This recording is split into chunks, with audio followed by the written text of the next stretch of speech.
And so we're going to be needing some point people to move next steps forward. So think of when you'd like to volunteer as you sit here. Okay, so Dr. Schwartz, the question is, how does maritime trade tie into the slave trade?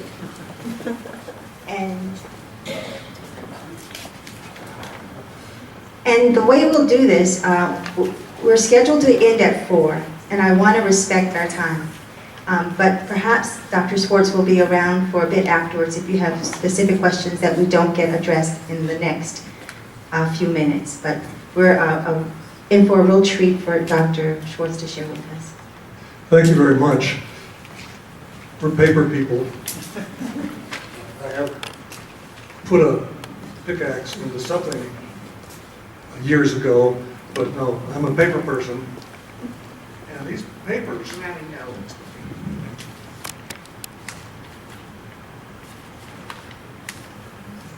this looks like nothing from here, but you know from archaeology, you know from paper, again, books, and this is a roster of people on a ship bound to way south. And who was there? Madison, Washington. Some of you may have heard of him. Madison, Washington worked really hard to try to protect his wife, and it wasn't working out, and he went way down, and he was caught and was put on the Creole. It's right there. He did better than that, though. He and the other enslaved people who were on that ship, the Creole, went into the Bahamas. And the Bahamas are not the U.S., in spite of tourists. The Bahamas are the British. And the Creole came in, and Madison, Washington, and others said, here's what we'll do. We'll take over. And the slumbering volcano is a name for another explanation of this whole situation. The hard part is, some people think they know where those people eventually went to. I haven't found that. So I'm staying with the slumbering volcano, the revolt, the British backing away, not trying to take them away, and that showed many people who thought, oh, well, when we go south, we go by the Atlantic Ocean. When we get down to places, wherever they are, especially New Orleans. Well, that's simple, it's done all the time. After the Creole Revolt, using ships lessened,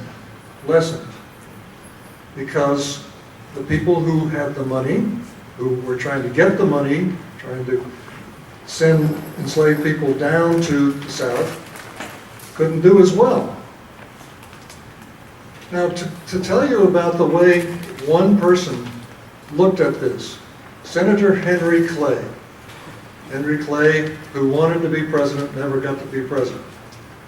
But he knew about this situation, and he wrote to somebody, when the wine that was in the Creole went to New Orleans, could you get some of it for me? This is too much. This is cynical and money-based. Well, the money, of course, was dead money. It was death money. And many other people have said that. Slaves sent way south, away from their families, away from their men or women. That was a terrible thing about that. But the money making was very complex. I've got some got about 10 or 15 of these. I'll put these up out here. But a person up at University of Virginia has looked at a person named Sam Watts. He was an enslaved person. He was grabbed in Virginia, taken down. But what was the financial aspect? Forgive me for reading at it. How slavery was intimately tied to northern and transatlantic financial institutions and international credit markets.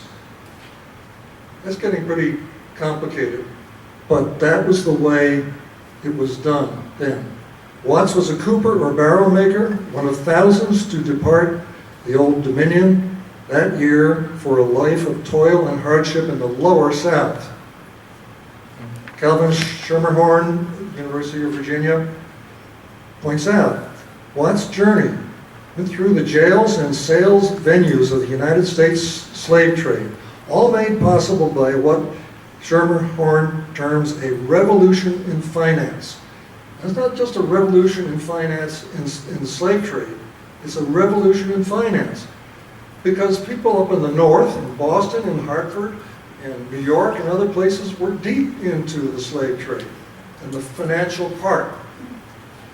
So, gave northern merchant houses and British investment bankers interests in slavery and gave Americans the credit they craved to buy land, slaves, and finance improvements. This chain of credit linked bond persons to global commodity chains of cotton, sugar, and the debt instruments that paid for them. Watts' story is he was mortgaged to a premier British investment bank and the sugar supply chain that distributed Louisiana sugar to New York and Europe. Schermerhorn's case study puts in perspective the far-flung financial and trade networks so obscured in memories and representations of United States slavery. This is double slavery. I'm just saying that at the moment, but when money can come from the north where there's much less slavery, there's terrible situations for people who are African descended, of course, but the big deal for the people in the north who were trying to get money and trying to get it to buy slaves sent them down to New Orleans and in other places. And it seemed unstoppable. But going back to the Creole, going by ship was used less. And then the going on land. And of course on the land, the coffles and other means, even wagons and eventually trains would pick up enslaved people to take them to the south. Because the money sure was developed from the north, but it went down to the south, which made the slave traders down there pretty happy. And it did die, fortunately, by 1865, but the complexity of this, it takes hours and days and months. And thankfully from somebody like this, who figured out Sam Watts' situation, yes. The other story, Madison, Washington, it gets a little hazy. He got over to New Orleans, and it's not clear what happened to him. And that, of course, drives any historian crazy because you want to find out what happened to him. But he could have been put in a plantation. I do not know. All right, I've gone on. Please ask questions. Yes. Could you address what the original topic was, the particular impact of the proposed development plan on what you can tell us about? I didn't hear the last words. Can you speak to the Richmond history and how it's, before it's too late, you lose it? Okay, to look at the Richmond history, and of course, so many people think it's just Robert Lumpkin, but when you look at the numbers of slave traders who were there, you know that it was deeply done and was pushed out. And that was the beginning of not the traffic, but the voyage or the walking down to where the people in the Deep South who did want slaves got their money. Okay, is that helping? Yeah, I guess, what was your original talk? What were you going to originally talk about? Because I was so looking forward to your speech, and I would love to hear what you wanted to tell us. All right. Well, I was trying to narrow it down here, but... Well, take your time, Dr. Schwartz. Well, getting the names of the people who were slave traders in Shockoe Bottom has been very important. Elizabeth Kangurian has worked on that. I've worked on it. Leslie, she has. Other people have worked on it. And there's 73 people on this one list of the major slave traders in the Shockoe Bottom area. And you say, 73 people? Why do you have that many people? Well, think about what money the people would get in Richmond for what they're doing and the money that would go down farther south. It's the connection. So Richmond wasn't isolated at all. It was connected. The Richmond system went on, and there are parts of it where one has to ask questions, and that's Mary Lumpkin. Some of you know, many of you know Mary Lumpkin. And she stayed with Robert Lumpkin. And you would think that a woman who was intelligent, her intelligence was obvious, her love of her children, she and Robert financed the children, the women, to go up to a finishing school outside Boston, Massachusetts. So I hear Martha Lumpkin saying to Robert Lumpkin, you're going to pay for these young women to go up to Boston and to be educated. When Lumpkin died, though, the money decreased. Mary Lumpkin moved down to New Orleans again, and she worked down there. She worked washing dishes, and her daughters came down there for some time, and they were from Richmond. So these connections were sometimes infuriating, but then you look what Robert Lumpkin and Mary Lumpkin did. They raised their children, and when Robert Lumpkin died, there was less money coming in. And what was she to do? She could not be a slave trader. I don't think she had any direct practice concerning the slave trade. She was Mary Lumpkin, Robert Lumpkin was the slave trader. And she said at one point, I have only 3 children out of several more. This was in the 1870s. In 1880, she moved up to Columbia, Ohio, right on the Ohio River. It's kind of obvious to me, she got on a boat, came up the Mississippi, came up the Ohio, and she found a place to read there. And my final is that I couldn't find anything out about her after she went up to Ohio. I was just hoping you'd find some of the letters and that kind of thing. Couldn't do it. Somebody else may be able to do it, and I'll be very happy for that. Is that helping your question? No, I mean, anybody else? Yes. some of the reading that I have done suggests that a lot of the plantations in Virginia by the 1840s and 50s. Okay, so a lot of reading I've done has suggested that a lot of the plantations in Virginia getting into the mid-1800s were pretty much played out. And at that particular point, Virginia became basically slave breeders. And to ship these slaves off, shipping them south, as you say. How much of that have you come across in your research? Okay, you said more than one thing, so could you repeat that, please? The slave trade out of Virginia, how much of that was tied with just an overabundance of slaves here because they weren't needed like they were here anymore? Well, it was a combination, I think. It was overabundance, sure, but also people got the money from the north and into Northern Virginia. That's what I'm talking about about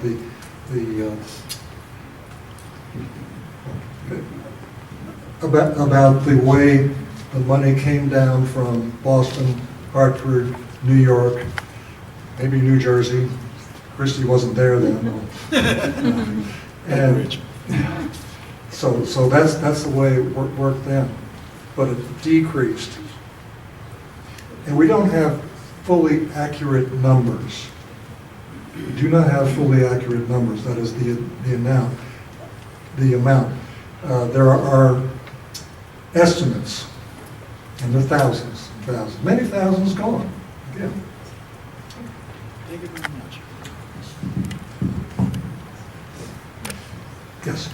Hi. You stated that there was 73 different traders, I'm going to say entities. How many of those companies are still around today?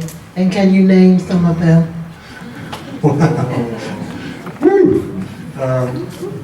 I don't know. I mean, there are names going down that list of 73 that have last names that you might see. But Lumpkins were all over the place. They were down in Georgia, there were other places, so their descendants, where are they? Maybe they're up in Boston. And I don't know how to find that out. I'm sure it happened, but I don't know how to find that out because there's so many people. There are others who say, we didn't have any enslaved people in our ancestry. No, we didn't have any. Ka-ding. Look at this. Look at this bond. Look at the paper. And you know it's really been done. Oh my gosh, we didn't know. There were two men who had come back down to Richmond. This was would have been the 1840s. And they had done some business. And they said to each other, why don't we go look at this place we've heard about, Lumpkins Jail, all the other jails. And they went down, and they were shocked. They were just stunned. They didn't know. Now you know about the way other people say it. Well, I didn't know. But they were really shocked. And then they went home, back in the north. So all these broken connections and all the full connections. And some people worked very hard to get back their people. I have a question. Would anyone in the room suggest Ancestry.com would be a good way to research for our ancestors, maybe? I've heard that. I've used it sparingly, and I guess they make you pay, literally. Roots Web does not. Roots Web does not. Oh, Roots Web is Free. free. That's right. I used it the other day about Solomon Northam and whether he was here. Yes. So that was helpful. Okay. Yes. To that, the database of the Virginia Historical Society. Oh, yeah. There's that. And Library of Virginia has a lot too. Both of them together are good. Freeman's records. Yes. Okay. Freeman's records. We want to make sure you get the mic so we can get it nicely recorded. We have a question here. Yes, I was wondering, a couple of questions. Were there many marriages or alliances, the mixed race between whites and enslaved or freed women in Richmond during slavery time? And another question I had was about, in 1808, Congress ended the transatlantic slave trade. And I was wondering if slave owners in Richmond were complicit in helping convince Congress to end the transatlantic slave trade because they didn't want competition for their slave breeding practices. Okay, on the first one, can you go back to the first one so I... Interracial Yes, marriage. I was talking about Interracial? Interracial Yeah. alliances, marriages, or couples getting together to produce offspring. I'm aware of situations where people knew what they were doing, and okay, but that's in two ways. First, the plantation managers or the plantation owner, I didn't do it. Okay? I'm talking about slavery time. Yeah, slavery time. I don't think you would have. No. The person would say, I did not do that. And then people could walk out and see the African descended people and say, wait a minute. And they keep their mouths shut. Because that would be offensive and they wouldn't be able to have a hot toddy or anything. People would keep their mouths shut. Now, how many did? Well, when you speak, I wasn't there. All right, you're... Oh, Phil? Dr. Schwartz, you're... Phil, come on. Phil, Yeah. you're a nationally recognized authority on slavery in Virginia. So says the Virginia General Assembly. And you're very familiar with the situation and the history in Shockoe Bottom. Regardless of the authenticity and integrity of an archaeological review, is there any way you could see a stadium being justified being placed in Shockoe Bottom? No. No.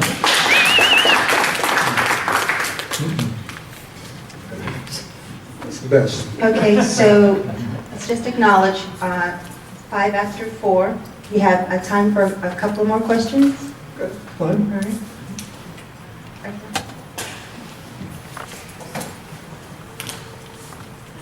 Could you share with us anything you might know about Solomon Northern's experiences in Shockoe Bottom? Sure. As far as I can tell, sure. Of course, he was brought down through Washington, ARCHAELOGY, is that? ARCHAELOGY, thank you. I've been here for 30 years. All right. And then down into Richmond, and apparently he was there just maybe one night or just a little longer than that. I've been poking around to find out exactly. But because among those 73 slave traders, how many kept their records after 1865? Don't know. Right, anybody else? Okay, so the 73 traders, where were the people coming from that they were selling? Oh, okay. Where were the enslaved people coming from? Yeah, where were they coming from? Well, the money first from the north. To buy them? Yeah. Okay. Well, to do a mortgage. The people in the north usually will not buy the slave. They will finance it. So this is finance. And, okay. You had a second part. Well, I mean, was it around Richmond? I mean, was it the counties around Richmond? The slave trading? Yeah, this breeding. was Yeah, after yeah, the yeah. international trade. Yeah, It was that stopped. so- definitely was, because there were paths that were eventually railroads. There were enslaved people on railroads being taken down to the deep south. Well, that's using our money, getting it done fast. And so yeah. One more question? Yes. I guess we've talked a lot about the Lumpkin slave jail, but what else around Shockoe Bottom? What do we have down there that someone mentioned Goodwin's and some other, you know, are there I guess trading locations or Oh, sure, you know, sure. what else is studied and known about, or is it all going to rely on this archaeological study, or what else is known? Well, I mean, think of one thing.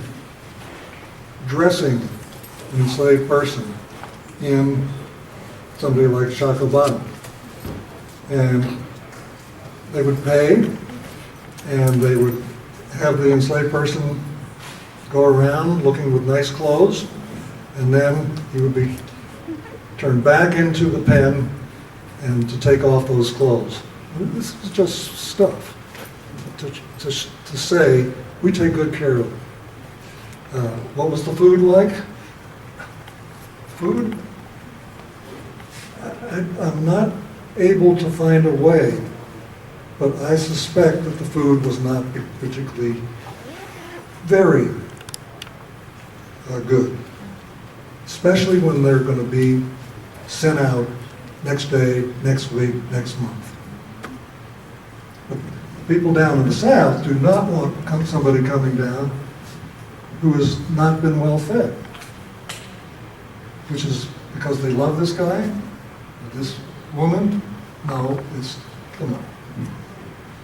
One last question. I hope this isn't a silly question, but why do you think that there is a conflict between preserving history, honoring history, and building a sports stadium? Do you think this is a cover-up of an embarrassment of history? Do you think it's about people not caring and preserving history? I'm really perplexed about why someone would take away this beautiful land of history and build a concrete, unaesthetic structure over it, considering it is holy ground. The capability of human beings to ignore things that they don't want to get into is extraordinarily strong. Human beings who will say, I've got other things to do, don't come after me. But over time, in the 30 years I've been here, I became more and more aware of how people were understanding what happened. And we only got one place with the archaeology. More. It's what some people said, what do you want? More.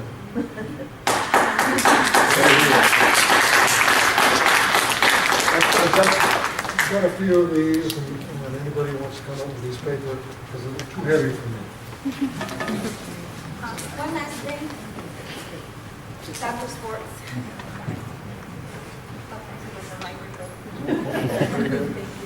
Are there some books or other resources that you can recommend to folks to have them get an overview of some of what you've discovered and written about, and where they can, you know, start to learn more about the slavery-related history down there?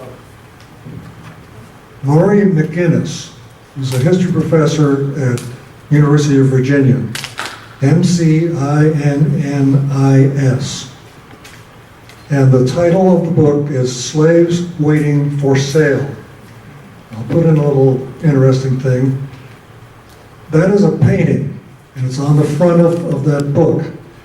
The owner of that painting is Julia Hines. Julia Hines? Hines, money, and who is her husband? John. John Carrier. Connections, connections, connections. It happens. All right. Let's thank Dr. Schwartz.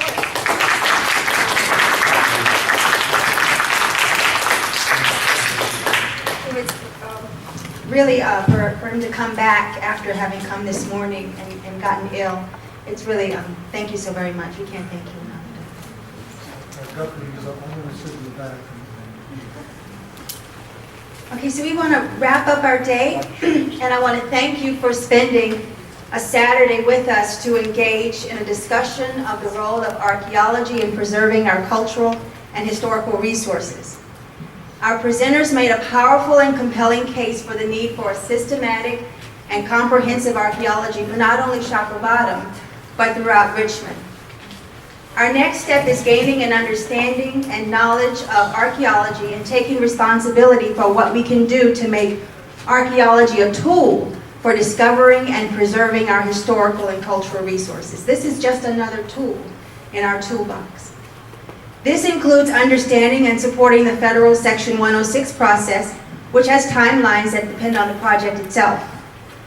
We also learned about community archaeology and how we can work together across demographics, disciplines, education levels, and the like to fight for ordinances, participate in archaeological planning, and other processes that explore and preserve our historical and cultural resources. We want to thank our presenters today for spending a Saturday down here. Thank you, David. Thank you, Terry. Thank you, Dr. Schwartz and others. Roger Kirchen, who now we know we have a face with a name, right? And these resources will be up on the website, so you can go there for continued information. So just for the next few minutes, I'd like to hear some of your ideas about next steps, things that we can do.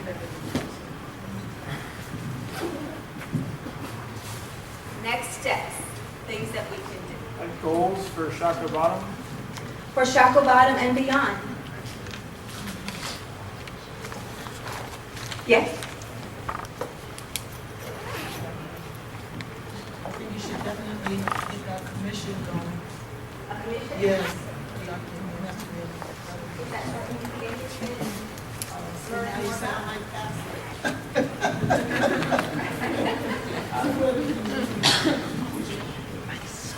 I think there needs to be organized, maybe monthly meetings or twice a month meetings so that all groups come together and start moving forward with the section 106 and different ideas, because otherwise it's too scattered.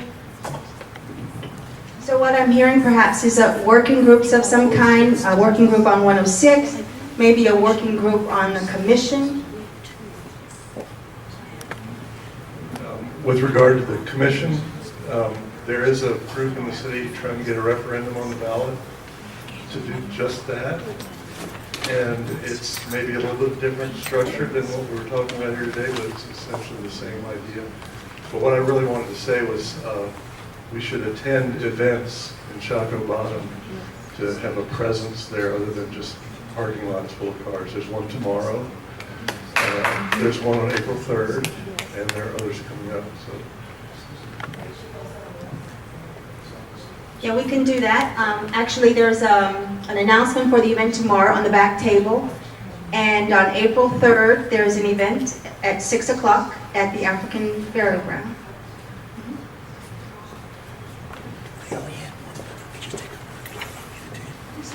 I'm sort of a latecomer in this because of my earlier life, but I just want to thank you, Kim, for doing this, and also organizations.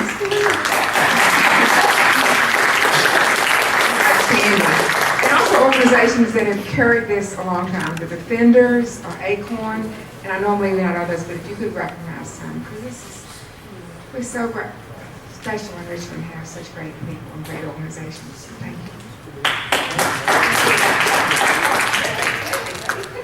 Actually, so what we'll do is we'll provide a list of those organizations on the website who have done work over the decades on this issue. And I'd also like to recognize the other members of our Planning Commission They include Dr. Raymond Tadamy in the back, Dr. Neil Holmes, who was here briefly, Terry Brock, and Viola Baskerville. So this is, their financial support helped make this happen. And so, Lily? Good afternoon. Just want to announce we're having an artistic expression tomorrow in the A lot, which is outside the African burial ground from 1 to 4. We invite you to come and draw on the wonderful canvas that was made by Mr. Moser and do African dance, praise dance, poetry, dramatic reading, spoken word. So feel free to come out. We'd love to see you. Thank you.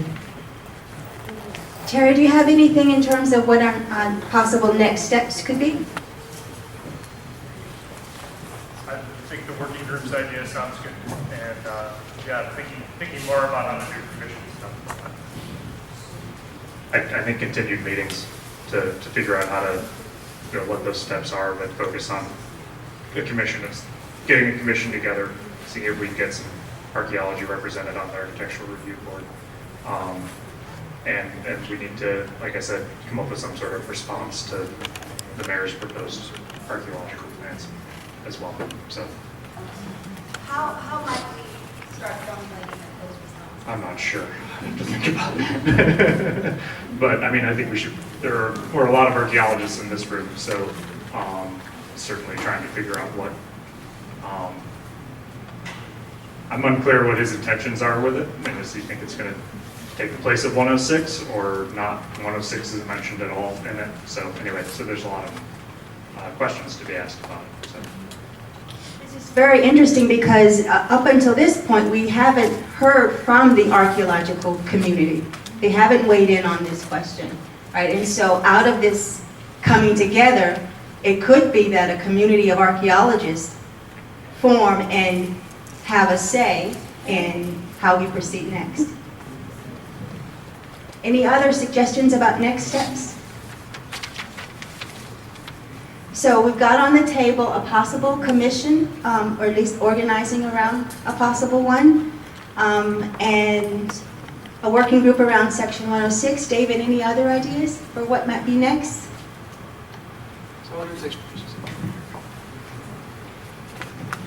Some next steps are sort of already, related to the 106 question. There's a sort of a subgroup, I mentioned earlier, there's literally thousands of people who care about this. The National Trust for Historic Preservation is aware of what's going on here. They've been contacted, and we're working with the regional attorney, to help us through the process of 106, because it is, complex and involved, and then also the since we've been in touch with the National Trust, the Advisory Council for Historic Preservation already knows about this, and so we're going to need to rely on both of those agencies as we sort of navigate the 106 process. But I just wanted to say that as a next step, it's sort of in progress as we sort of get through this. And so one thing we can do is provide some contact information for that working group. We could put that on the website. Yeah, great.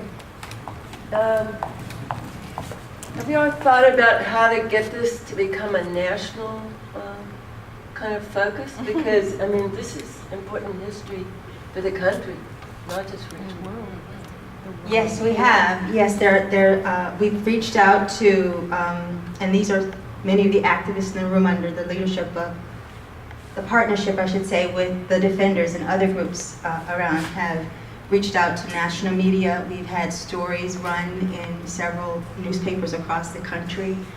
On April 3rd, a descendant of Solomon Northup will be participating in the commemoration of the freeing of the enslaved people at Lumpkin's Jail down at the African burial ground. And that family has weighed in on this issue. There's a petition on change.com that they generated, and so it's gaining momentum. Yes.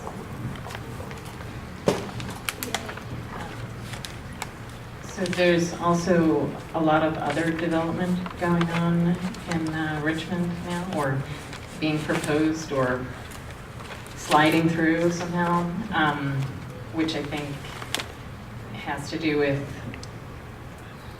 the history of Richmond also, and maybe paying attention to more than the stadium project, like I think the evaluation of other sites, that other archaeological sites.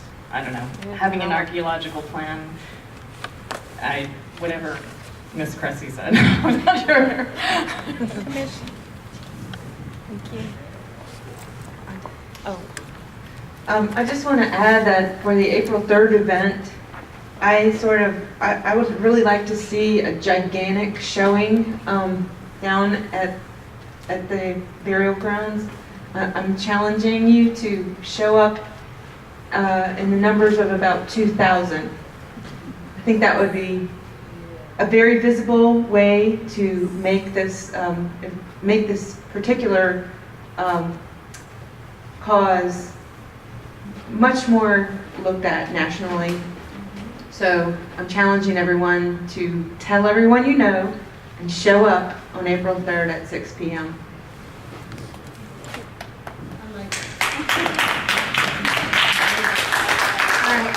Any parting words, Ms. Rollins? I think it's coming out around April the 10th, an issue of the defenders that's going to summarize everything. Say that again? I think around April 10th, there's going to be an issue from the defenders coming out, sort of summarizing, specifically related to Shockoe Bottom, that might help. It's going to be a double issue, and then the website, I don't know the name of it, but I had it look more, but it's a great website. There's a website on the anti-Shockoe stadium issue. Yes, shockoebottom.blogspot.com. Then there's also a petition that's being circulated.